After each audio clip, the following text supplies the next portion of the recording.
You're a SaaS founder, you've built something solid, but growth still feels harder than it should. Most SaaS companies don't fail because of bad tech. They fail because they've never become a must-have to the right customer. This podcast is here to change that. I'm Ton Dobbe, and this is the Remarkable SaaS Podcast. Every week I talk to founders in the trenches, facing friction, making bold moves, and building companies that last. We dig into real choices around focus, positioning, customer pool, team alignment, the things that separate forgettable software from the ones that people can't live without. No hype, no hacks. Just honest conversations to help you build something that people would miss if it was gone. If your SaaS should be indispensable but isn't yet, this is your podcast. Let's get into it. The guest of our podcast this week is Davit Baghdasaryan, CEO of Krisp AI. To understand the pain, you need to understand the alternative, right? So in case of like noise cancellation, the alternative, like if you are in an office, the alternative is to go to find a quiet room, right? So it's like probably not that painful. If it's a call center, there are like a lot of people speaking next to you. That's probably like just there is no alternative. This is Davit. We dig into how we turned personal frustration into breakthrough voice technology that now processes over 1 billion minutes monthly. You'll hear how choosing problems with no alternatives created unbeatable product market fit, and why their marketing experiment accidentally became infrastructure powering a new category of human-to-AI communication. We'll explore the counterintuitive truth about building from real pain and what happens when you focus on essence over speed.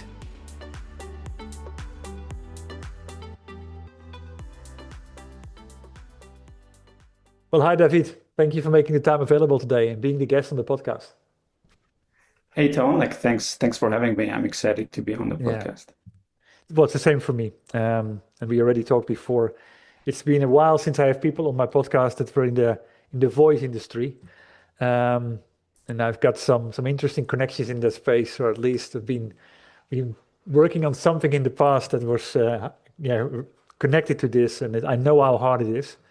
And how much potential there is if you get with solutions that are available these days through AI. I also, once I saw that what you were doing with the voice space, I immediately also understood your name, the name of the company, Krisp, because that's essential to have when it comes to voice. Yeah. I'm so proud of being able to find that name. Exactly. Before that, I thought I'm not good at names. But that changed my perspective. So I'm super proud of that. Exactly. The name of the company. Yeah, it just gives a lot of meaning to it as well, and likely it's also part of your vision there. But before we start talking about your company, Krisp, what drives you? What gives you energy as an entrepreneur? Oh wow, yeah, I think it's I'm very curious about technology, and I think technology just creates a lot of energy for me, right? Like building difficult technology, right? I feel energized to build deep tech products and understanding like the details and actually building and then like seeing it realized, right? Working in real life, it's just like creates so much energy for me, and that keeps me going. Yeah, I think that would be the case. Yeah, exactly. Well, I mean, it's a topic that is, immediately kind of hitting a nerve with me because it's trait number 4 in my book. Remarkable Software Companies Master the Art of Curiosity. But to make the bridge to the company, to Krisp, you started that with a couple of other co-founders in 2017, I saw. What was the problem that you saw back then, whereby you said, hey, there's no solution, there needs to be a solution? Apparently, it was very hard to create a solution. Why did you decide to jump on that and just solve that? Yeah, I mean, the problem was twofold, right? So I was working at Twilio, which is a large communication platform. Yeah. And I think like by nature, like wherever I worked in my career, I was always curious about understanding the business and also understanding new use cases, technologies. And for some reason, I don't actually remember why, but for some reason, I started being curious about like why AI back then. That was like 2007, like 16 actually. Why AI? Back then it wasn't AI, it was like machine learning. So why machine learning is not being applied to the problem of noise cancellation, right? Because the state of art back then in noise cancellation would require multiple microphones. Like, so one of the microphones would need to be close to your mouth. The rest of the microphones would need to be as far as possible so that you sort of understand what's the primary signal and then subtract the rest of it. But the machine learning could give you software solution, like only like that would require like single mic, right? Single microphone. Anyway, I mean, that was like, I was curious about it, but I think like I was curious about it because I was working at Twilio, and every summer I would go to Armenia, where I'm originally from. Yeah. And when you're in Armenia in the summer, like in its evening time and it's like morning time in San Francisco, you don't want to stay at home in the evening during the evening, right? So, but I had to connect to my like early calls with my team, and I couldn't do it from home because I was outside. So I wanted to have privacy. I wanted a button that I would click, and all the background noise would disappear. So, so the need was like really personal for me, right? A Okay. bit like selfish need, and I shared this idea with my to-be co-founder Arturo, and like he got really interested in the idea because like he holds a PhD in math in digital signal processing, so he found it to be like very interesting. So we started working on it in the background, and 1 year later, after that meeting, I quit Twilio and we started the company. Wow. Now that's fascinating how that goes, because I was sort of puzzled with the Twilio connection. Yeah. Because I know Twilio and it's a radically different space, but now I understand where the story is coming from, and it's fascinating how things that personally bother you can sometimes be a big inspiration for creating pretty fascinating, remarkable software companies at the end, or technology companies, and maybe Yeah, that's a better I way. think actually these things work the best, right? Yeah, Because you are the early user, like you can give feedback, and the feedback loop is very fast. Like sometimes when you build like B2B software, getting like fast feedback loop turns out to be impossible or like difficult. So that's why like early, pretty much every feature we built in the first 4 or 5 years, it yeah. was because we used it. We sort of had a good intuition about it. I can totally understand that one, and you're the best tester yourself in this case. So this then um, became technology primarily. I mean, I know Krisp is known for noise canceling technology. So what is the business model behind it? How do you now bring that to market? Oh, business model. Yeah. So look, like originally we thought that we will license this technology to like Zooms and Twilios of the world. But look, like we very early we identified that the voice is a critical infrastructure and nobody wants to touch that. So in order to integrate this, you would need to put it in that infrastructure and possibly create issues. I don't know. So, so those conversations would be slow, right? And that's like very risky for a startup. So that's where we came up with the idea of why don't we incorporate this into a desktop application, right? That would act as a virtual microphone, Okay. and could like any user can use it. Originally, it was a marketing idea, so that we get it like in the hands of like product managers at Zoom and Twilio and others, and they would, we would create FOMO and they would come for the technology. It actually worked exactly like that, but so that desktop application turned out to be so popular, it later became like product of the year on Product Hunt. That like we said, okay, well maybe that's a bit better. Like just having a product business is a better idea. So that's that. It's a fascinating story, right? Like that's like we didn't know how this is going to go, and so the marketing idea worked. But then like when the big companies came for the technology, we're like, no, we don't want to give it to you. Like we want to build the product. So yeah, So where did you end up right now? Is it still We have both. So we have a product which is is built on a virtual microphone, virtual speaker technology, which allows it to be hooked into any video or voice calling app, right? Pretty much like hundreds of this. So it gives like basically we deliver our technology directly that is like compatible with out of the box compatible with any calling app. Mhm. And we have that's the primary business, but we also ended up actually licensing our technology to a lot of companies. So our technology is licensed to like embedded into Discord, like Twilio, RingCentral, Vonage, and 50 other companies actually, Yeah, including the biggest like AI labs out there. interesting.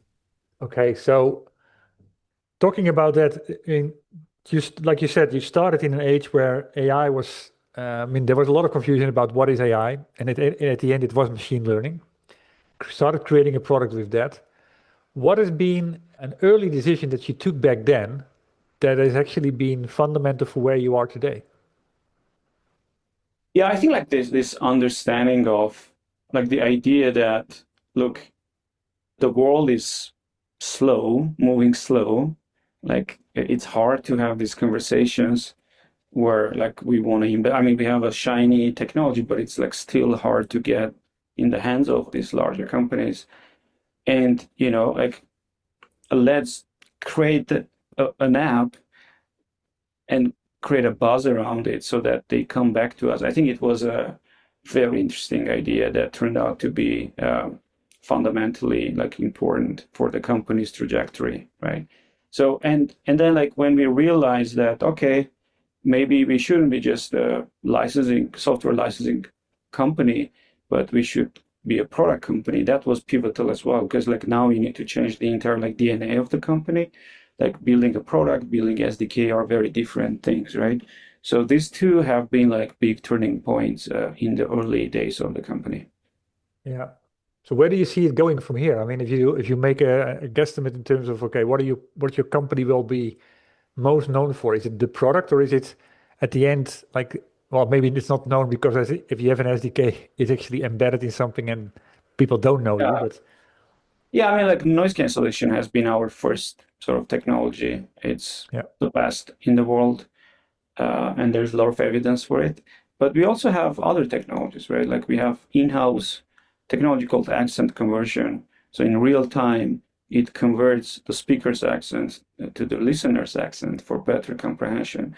And really. we think that's a fast. I mean, yeah, absolutely. It's a fascinating technology that is used in call centers now. So it's like our number one growing technology today. So we are very, very proud of it. We also have voice translation capability inside our same product. So the same product that started as a noise canceling, product has expanded to accent conversion and now real-time voice translation and other things as well. But these are the three like pillars for which like the same like the combining theme is like voice productivity or removing like communication barriers. That is the essence at the end. Exactly. Removing Yeah. conversation barriers. Yeah, because that is possibly the biggest challenge in the world. It is like from communications perspective for sure, right? I mean, Exactly. language and accent are both like big barriers, and Yeah. we're very focused on it. Like we are like one of the most important companies in this, especially in the call center space. So we are very well. Like Krisp is a very well known brand, Yeah. and there's a lot of demand for the technology we have today. Yeah, exactly. Well, that brings me to like making a couple of connections to the book that I wrote, Remarkable Effects. The thing of curiosity, right? It starts with noise canceling, that you wanted to have that space for yourself and yeah, not have the noises from the background and so on. That gets you into a product. The product becomes a product people can install on their machines. Then you move towards accent conversion. Then you go to voice translation. At the end, it's all about keeping constant eye on the market and listening an ear on the floor in terms of what customers want. How do you, because you got your own curiosity, but I know that your company has over 300 people employed right now. How do you ensure that the company itself builds that muscle? Yeah, I think it comes from the founders, right? Like pretty much the company is the extension of the founders, right? Like and the culture that you live by pretty much like extends to the team. Now like I can imagine that I'm a very curious person in the eyes of our team, right? Like, so I bring, like, every day I wake up, the first thing I read is hacker news. Like, that's probably sounds boring, but that's what I do. Like, that's the kind of person I am. So I'm very curious on, from technology perspective, what's happening in the world. And so, like, I keep posting this, like, curious articles and important like engineering articles in our Slack, internal Slack. So I'm pretty sure like people get, curious about, like, I think that's viral, right? Like when the founder is like that, probably it's reflective to the rest of the team as well. So that's like one thing. But like in general, we as a company, we have been very like research oriented, right? So we have in-house research team that like the early team were like 7 people, all like PhDs in math and physics, except me. But I was like, I was like reading research papers and finding actually useful things. And like that was the early like 3 months of the company, right? So I think like this just it's in the DNA of the company to be curious and like building things in the real-time voice space, right? So that's like the focus that we have. Yeah, I think I think it's a crucial muscle to develop, and I like you're doing. It's showing like what the gold standard is almost, so that everybody starts to mimic that. I think also when the leadership is doing it, everybody is also seeing, hey, I'm allowed to do this as well, and then it will start to become the thing for yourself. When it comes to being curious, of course, you get a lot of ideas in terms of what can be. How do you go about that in terms of making decisions to say yes or no to certain things? Have you got a framework for that in terms of how you go about the bets that you make when it comes to product development? Yeah, oh my God, I think this is the essence of like entrepreneurship or startups, right? Like, how do you prioritize? I think this is at the end of the day, that's that sort of makes or breaks your company. And so, like the framework, I think there are several frameworks we have in play. Like one that I really like is the understanding the pain of the problem, and also so like pretty much like it's the pain framework, or like probably there is a better name for it. But here's the thing: so whenever there is an idea, you need to understand how painful it is, right? And that sounds easy or like intuitive, but it's very hard. And to make it easy, this is like an insight that I've learned some time ago, is that you need to understand what's the alternative. Like, well, you really need to ask that question, right? To understand the pain, you need to understand the alternative, right? So in case of like noise cancellation, the alternative, like if you are in an office, the alternative is to go to find a quiet room, right? So it's like probably not that painful. I mean, of course, there are use cases like you're in airport, you're in a cafe, you cannot, there is no alternative. You just need to feel the pain. And or if it's a call center, there are like a lot of people speaking next to you. That's probably like just there is no alternative, or the call center will need to install some like hardware to isolate that. So like in order to understand like what to focus on, like you need to have like a really good intuition about the pain. Let me make a small interruption here. Davit just made a remark that cuts straight to how successful founders evaluate opportunities. In order to understand the pain, you need to understand the alternative. Here's why this is important. What's pain for one person isn't pain for another. It's all about context. If the context is off, your product will feel like a nice to have, or even inferior to others. When the context is right, your product will instantly become a must-have, critical to the person, and something that they will happily pay a premium for. And that's a trait remarkable software companies master. They acknowledge they cannot please everyone. Then, they focus on the essence. And lastly, they offer something valuable and desirable. Want to master these traits as well? Simply read my book. I've made the electronic version available for free. Just visit theremarkableeffect.com to grab your copy. An inspiration will spark within 10 minutes. Back to the interview.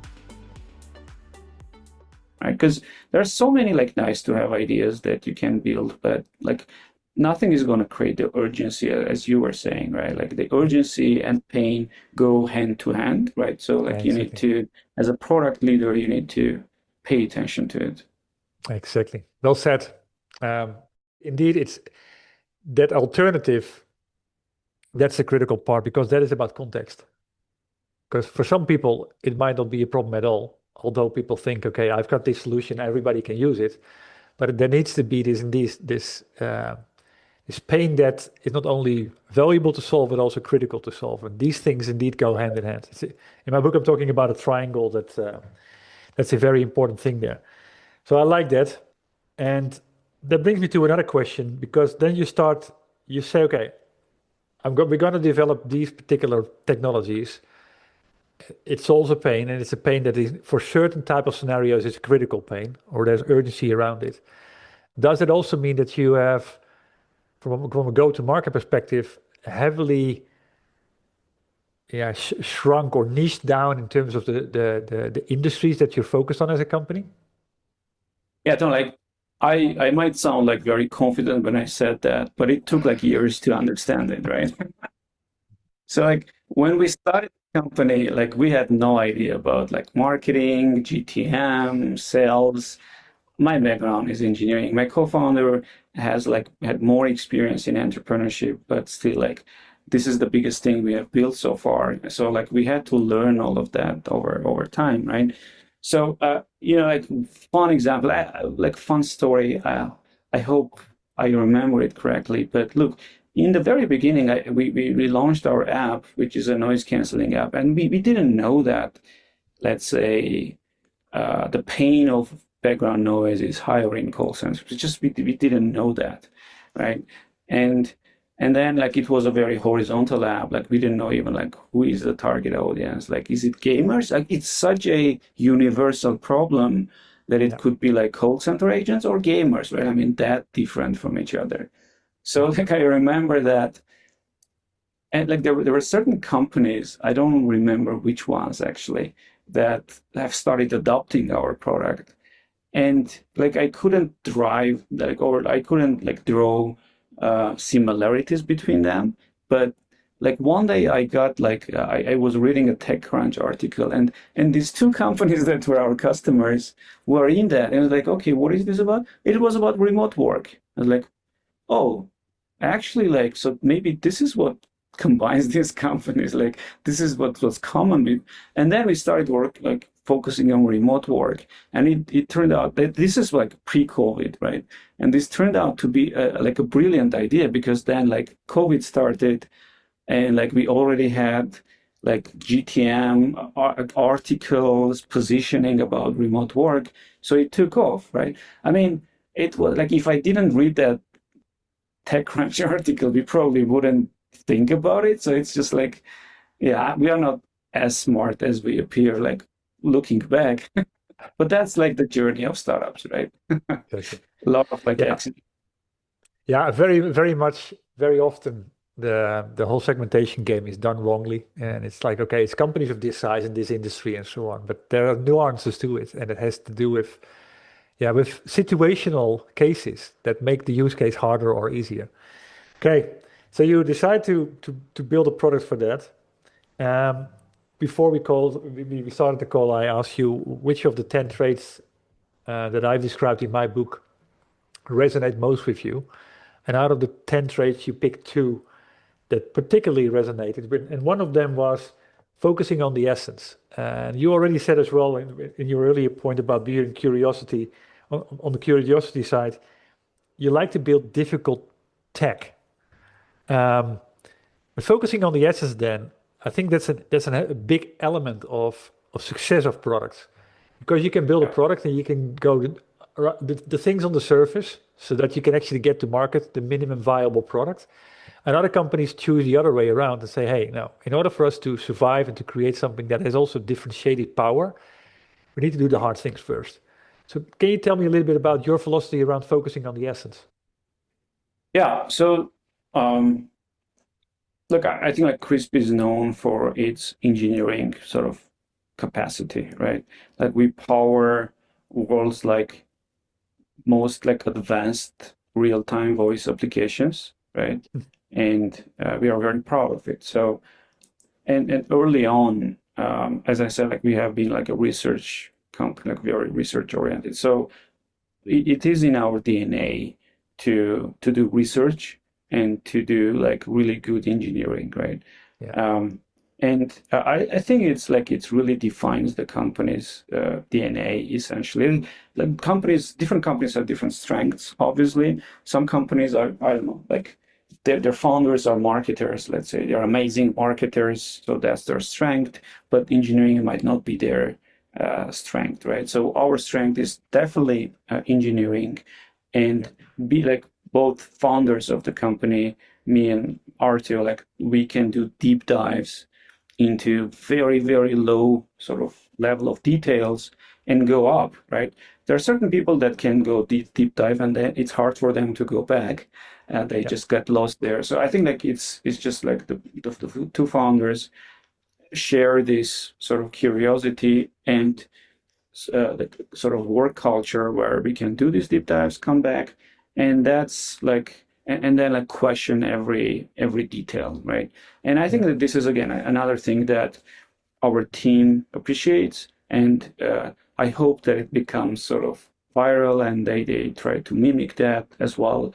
So that's the context I said, like we can relate to the understanding the essence, right? Uh, in combination to like what we are building is really difficult, right? It's not the most difficult thing in the world. But look, if you're talking about real-time voice that should run on device with constrained CPU environment, right? Like small compute and do it like with smallest like latency, that's like Yeah, that's a pretty difficult thing. So we are very proud of our work that we produce. exactly. Yeah. Yeah, I mean, the moment, well, it starts with the mindset and being willing to do it because at the end, it also costs money, you know? Yeah. Um, Like for the first 2 years, or I don't remember, maybe 3 years, we haven't generated any revenue. So we had to like yeah, it was a lot of research happening, right? yeah, So it's like when you do like deep tech, that's typical. yeah, Um, true. but like I mean, there are just very different kind of companies out there. Exactly. Did you start with funding or did you start bootstrapped? Yeah, we started like Bootstrap, but then like it's a VC-backed company, so we raised several rounds. Yeah, exactly. All right. But when was the first round that you Raised, I think it was 2018. okay, so So relatively quickly already. yeah, Yep, yeah. I understand that. So that yeah, that mindset from the start to go deep, to focus on the essence, to build something that solves a problem in a fundamental way. The other thing that you talked about that resonated with you from my book was chapter number 2. You know, remarkable software companies offer something valuable and desirable. And I think that is a very important one, particularly the combination of it, because you can solve something like you say, it has a pain and it's valuable to solve it. But Yeah. the moment something also becomes desirable, there is a pull. And I Yeah. think what I've heard before around the app that you've created, that it started to take off without even doing marketing. How has it helped you, that mindset? Yeah, I mean, like Crisp has always been about this like magical experience, right? And if you think about it, like 7 years ago, like AI and machine learning wasn't that popular, right? And so we started doing it, especially with audio, it wasn't that popular. So No. the like doing it for noise cancellation was smart, right? So like the way I would talk about or like present Crisp is I would use a demo, like I would do a demo on my phone, Hmm. Yeah. um, and people would be like, "Oh my God, like I want this," right? So like that it would create a desirability like effect, right?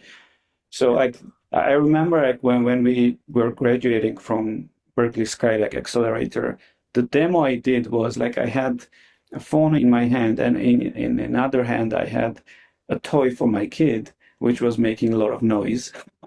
So Yeah. I played the noise. I did like I recorded and then like played back with Krisp, and everyone was like, "Oh my!" They could relate to it, but also, so it's a very relatable technology. It was novelty.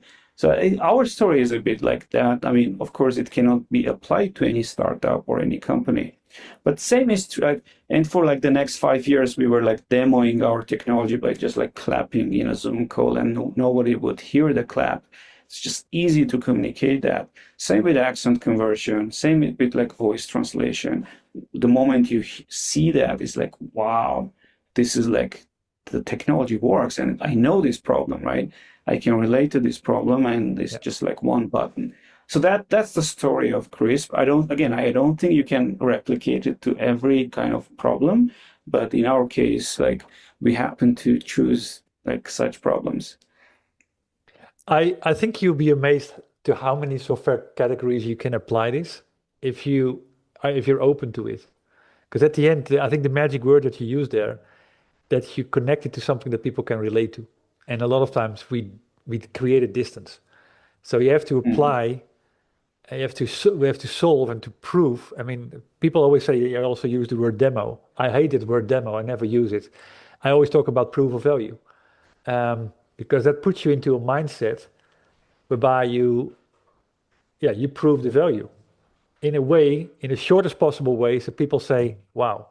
And whether you are creating voice technology or you're creating like really dull software for someone that is in legal or in finance, it doesn't really matter because all these people have their wow uh, connection to something that is wow in their industry.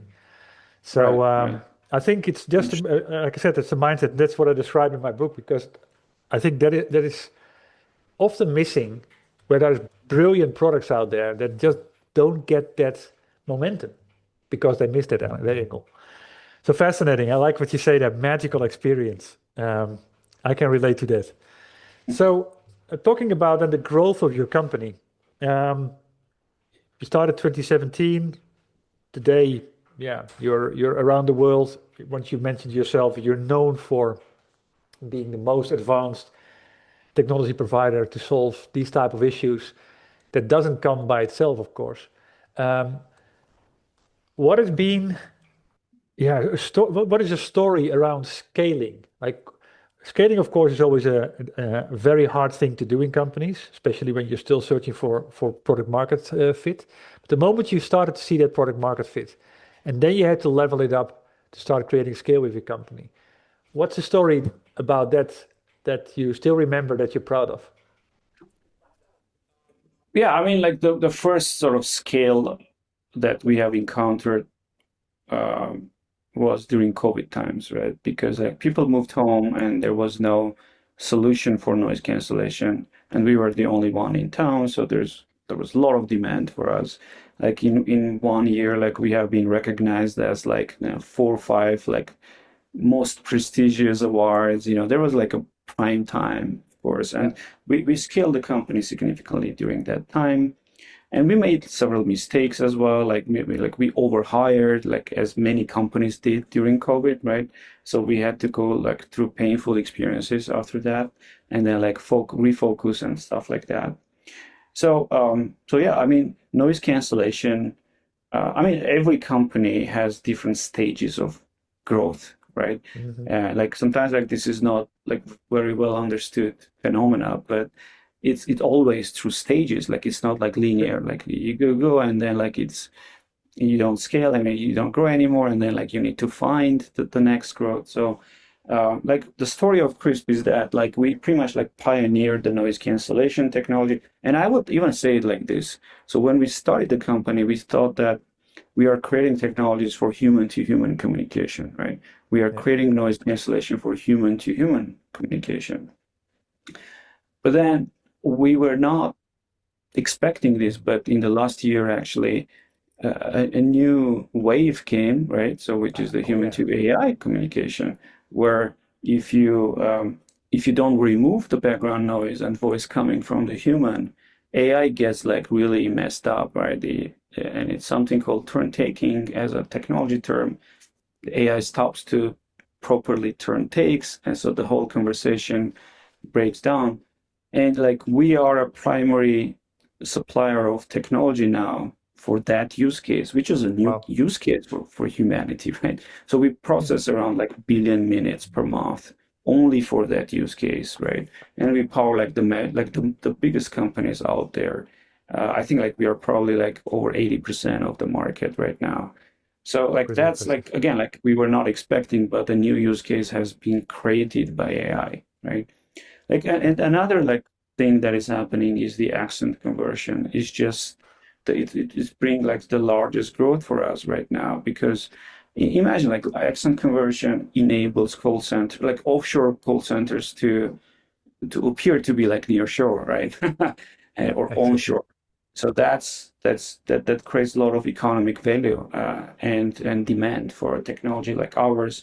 Yeah, like we because of our this focus on essence and love for like building deep tech, we currently our technology is the best in the market. So it creates this pull from the market and it brings a lot of growth and scale and it's the best thing for any startup, right? The growth True. and scale. I mean, it means like you don't sleep well, but that's what you wanted in the first place. So Yeah, yeah. Well, I mean, the question around that, now that you know what you know, like 8 years on the journey almost, if you would build from scratch again, you know what you know, and today you would start with this idea of that you came up with about 8 years ago. What would you do different when it comes to like that scaling aspect? yeah, I mean, like definitely there are certain strategic decisions that we would make earlier than later. So we would probably achieve what we have achieved in 8 years, maybe in 6 years. I don't know, I'm making it out, but Mhm.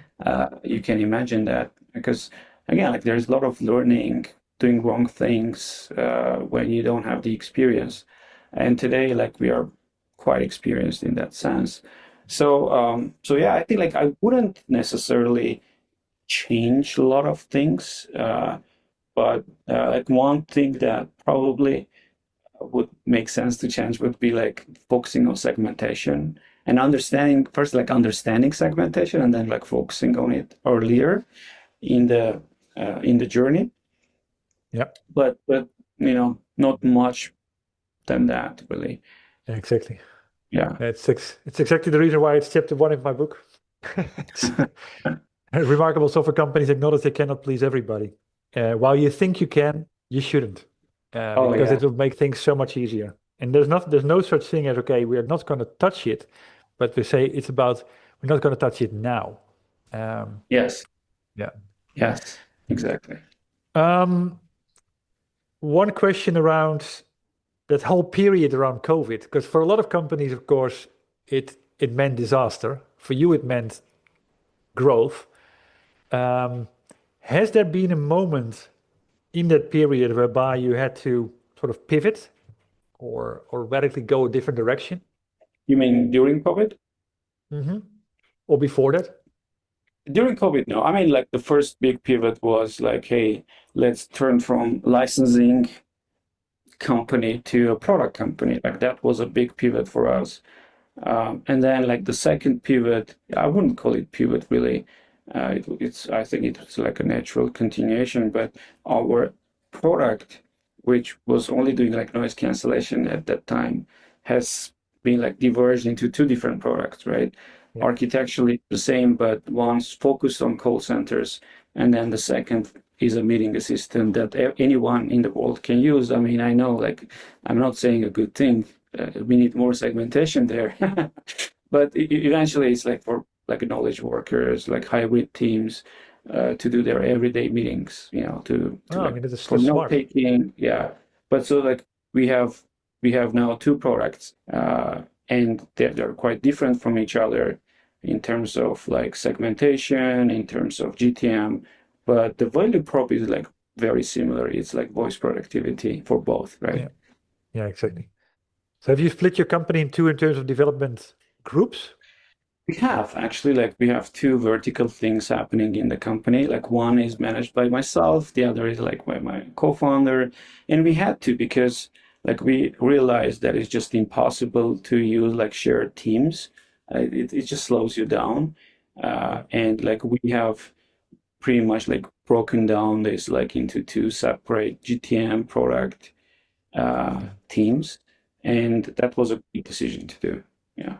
But isn't it actually that you have sort of three groups? One group that does platform and another two groups that build on top of that? No, I mean, so like one group is doing like technology, right? Like Yeah. SDK. Yes, and it's used by to this, and we license this technology to other companies as well. But the same technology is used by these two sort of products that we have. Exactly. Yeah. Smart. I mean, a lot of memories come back from my time at Unit 4 where you had similar type of issues. That happens when you start growing in a certain direction. And have you done any acquisitions in this time frame? We have not. No, like every time like we were given an opportunity, like we do believe in this like vertical integration. Yeah. So like maybe like I'm not saying we will not do such acquisitions in the future, but like every time like we feel like okay, now we can do this better. That's the whole thing, right? It's a choice. That's wrong, but yeah, I mean like we end up with that decision at the end of the day. Yeah. Because specifically in the deep tech space where the technology component is so important, getting something Yeah. from the outside and having to integrate that. Yes, it speeds you up, but it also slows you down, and possibly it can do more harm than you hope for. So, looking at the time, in that period where you started the company in 2017, or actually you started thinking about it in 2016 already, how has your definition of success changed since then? Yeah, so like the early on, like the idea was to build technology and then sell this technology to a bigger company, right? Hmm. So that was like the extent of imagination we had. But very early on, that changed. Like I think like this just like changed very quickly, and we realized like how much we love building company, right? And the company is the team, is the culture, the technology, your product, Yeah, and everything. yeah, So the appetite has started growing and growing over time, and I think we always thought that we have a shot to build something like really big and lasting, and that still like we can see that, and I think like until that's the case, probably like we will be highly focused on the bigger idea. exactly. Yeah. So initially you wanted to, we're building for an exit, and now it's like, okay, no way it's going to be an exit. We got to do this journey. I'm not saying it's impossible, right? I think great exits at the right time Sure. are probably like the best decision you can make, but I'm not really thinking about it. Like there is too much to think about than that. But yeah, but the greatest exits always come from the companies that have been had the greatest focus on customer value, creating something that's valuable and desirable, because yeah, that's at the end what creates the growth for your business, and that makes it valuable to others as well. Okay, last question. Out of the lessons that you learned, entrepreneurial lessons, I mean, first of all, Twilio is being the head of product there for security, right? Cloud security, yes. Um, and then later on a couple of other companies, and now, of course, since 17, Krisp. What would be a do and what would be a don't that you'd like to share with, yeah, entrepreneurs that aspire a similar, yeah, direction that you've taken? Look, like one thing I keep doing or keep saying to my friends, and like actually I have like a small VC firm where I invest from. So like to these founders, is that look, if you like basically like keep building and they will come, right? There is that saying. So like if you focus on an idea and you spend all your energy on it, like day and night, day and night, day and night with your team over a certain period of time, I think that, and I think this is the essence of startups and the miracle behind startups, that if you do that, you get noticed and it starts to accumulate over time. Okay. So you be patient, right? Be patient, Yeah. focus on your work. And after a certain period of time, there is going to be I mean, not always, of course, it depends how well you're doing your work and what is it that you're doing. Of course, those things matter and timing matters, but Sure. essentially, if intuitively is the right thing to do, like, and you feel like people need that, some good things are going to happen to you. People are going to notice, and it's going to work out in ways that you would never imagine, right? So, Sure. and I've seen that like in many companies, and it's fascinating. It's Exactly. like, I think it's the magic of startups, right? I like how you phrase that. Yeah, well, last question then. Where can people go to find out more about Krisp or to say hi to you? Yeah, Krisp AI, Krisp with K, is the place to go. And professionally, I'm more active on LinkedIn. So I saw that. Yeah. I do a lot of, I have a newsletter on Voice AI. It's pretty popular actually. Like every week I create a digest of what happened in Voice AI and send over email. Sometimes I do like podcast as well. So, Yeah. but it's all available on LinkedIn. Perfect. Well, I'll follow you already there, and I see it. I see it coming through my feed. Thanks for yeah the openness that you've put across here. Thanks for sharing the wisdom, the little secrets about what made your company so powerful and so well known in the market. Thanks. Yeah, thanks. Well, thanks so much, and thanks for like really good questions. It was a pleasure. And this wraps up my conversation with Davit Baghdasaryan, CEO of Krisp AI. If you got value from this episode, please share it with other SaaS founders who need to hear this as well. And if you got 10 seconds, a quick rating or review on Apple Podcasts will help more people to find these conversations. Thank you for listening to the Remarkable SaaS podcast. If you want more insights like this, subscribe to my daily email, Espresso with Ton. It's a 2-minute shot of clarity for SaaS founders who want to create pull, not push. You can sign up, along with getting my book, at valueinspiration.com. See you in the next episode.